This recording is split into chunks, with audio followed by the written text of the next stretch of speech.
Chapter 4.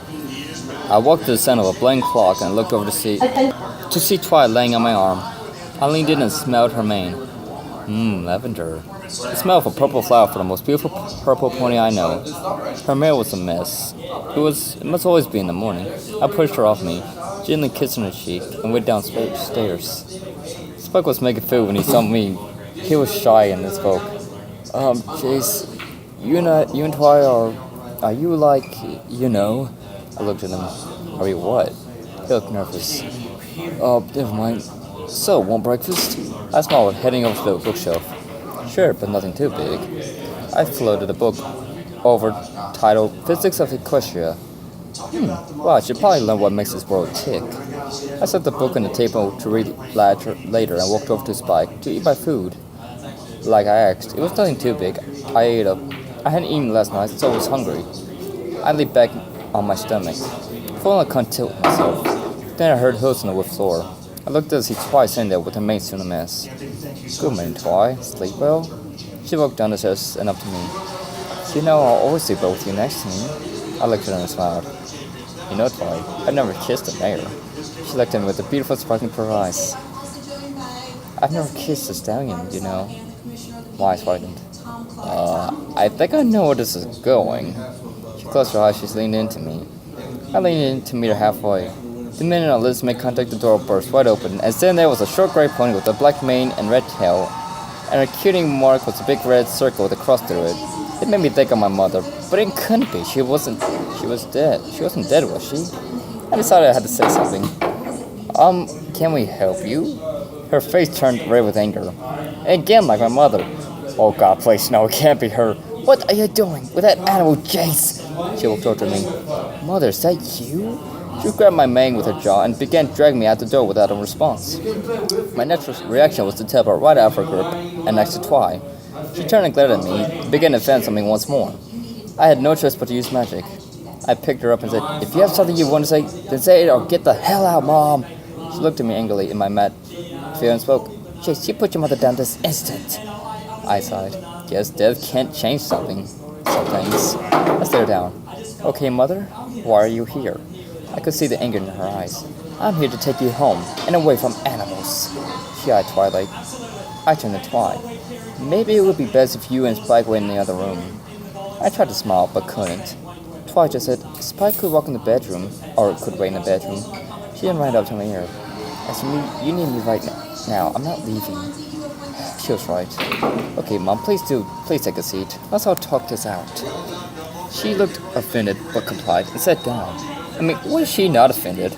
Okay, first of all, Mom, I'm not leaving. I'm in love. Look at Twilight when I said this. That's an animal, Chase. Well, she wasn't wrong. I'm a pony and you're a pony and I love a pony. What's wrong with that? She got off her seat and walked towards the door. Fine, if there's nothing I can do, then I'll just have to force you. I smiled. I have magic, Mom.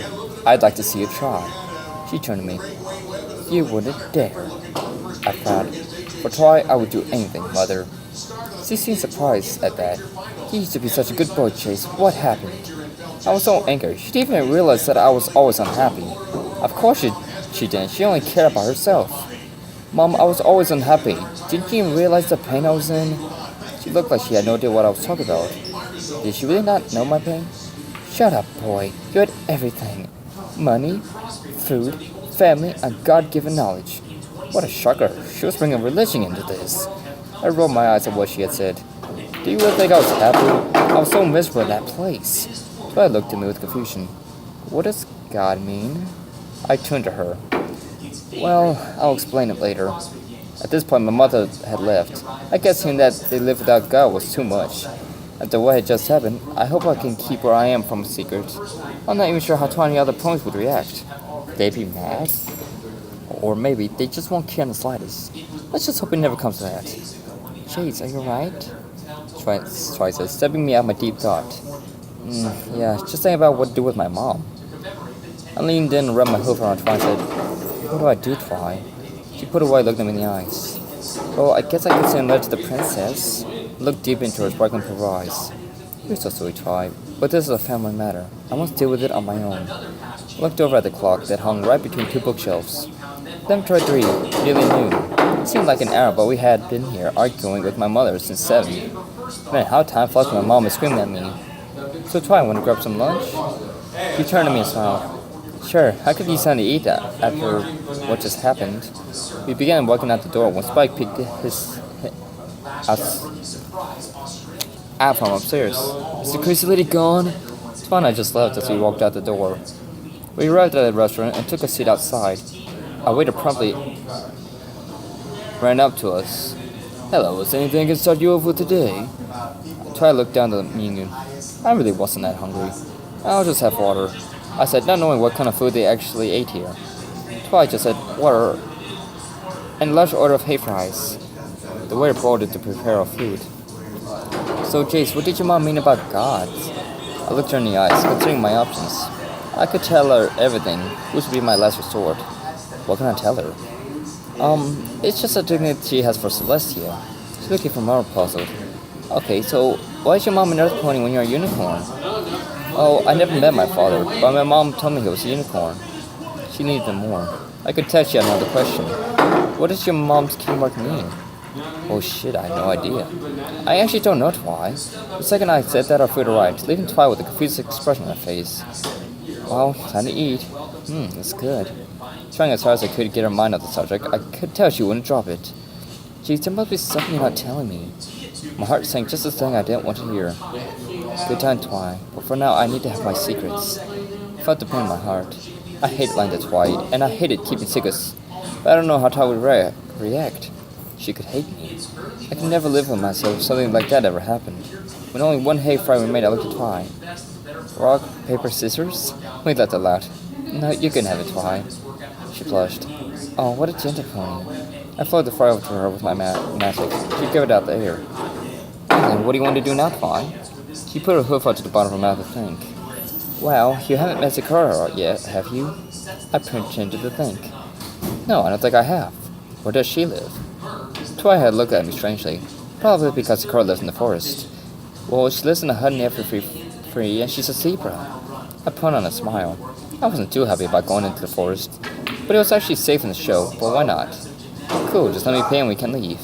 I pulled out the correct amount of bits, which came to about 3 bits. Seemed a bit cheap, but hey, why argue with low prices? Twi and I had reached the entrance to enter free, which was just a thick tree line. I turned to Twi and spoke. Lead the way, Twi.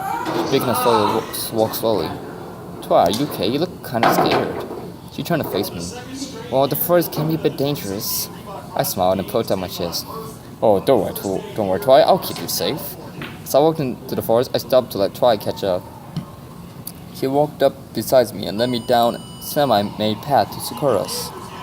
We had been walking down the semi-path for what I thought was about 10 minutes, looking at all the plants and flowers.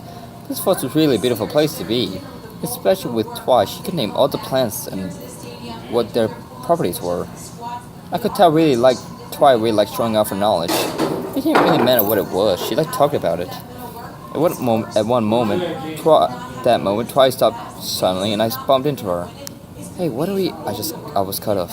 Shh, did you hear that? Just in the bushes in front of her ruffled and shook. We both stared at them and I pulled close to me. Whack! A manicore tail came out of the bush and swung at us. I covered Twi, and I took most of the tail in my ribs, and I felt all I could see was Twi using magic to hurl the manicore away. Blacked out from blood lost, the last image of mine was Twi's worried face hovering over me. Chapter 5. I sat up fast in the hospital bed. Ow, the pain. Why was I in pain? Of course, the manicore hit me in the ribs. But the pain wasn't in my ribs. It was from my head.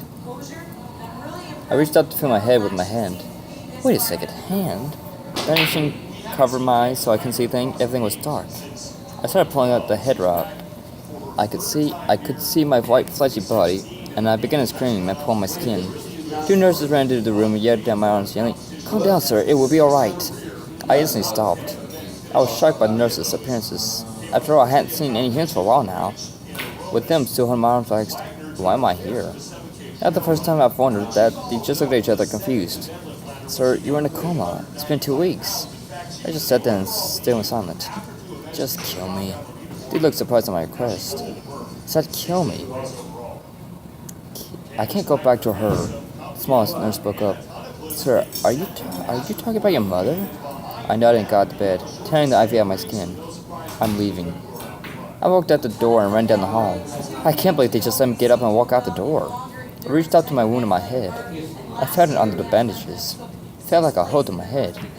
How am I alive? It must all be a dream. I was in such a deep trek I thought I ran into a wall. Fuck! I fell to the ground right on my ass. Well, the pain felt real enough. I sat there and thought for a long while. Tears began to roll down my face. I knew there was only one solution to all my sadness, my pain. My death is the only option. There were two possible outcomes of my death. One, end of all life that is me everything.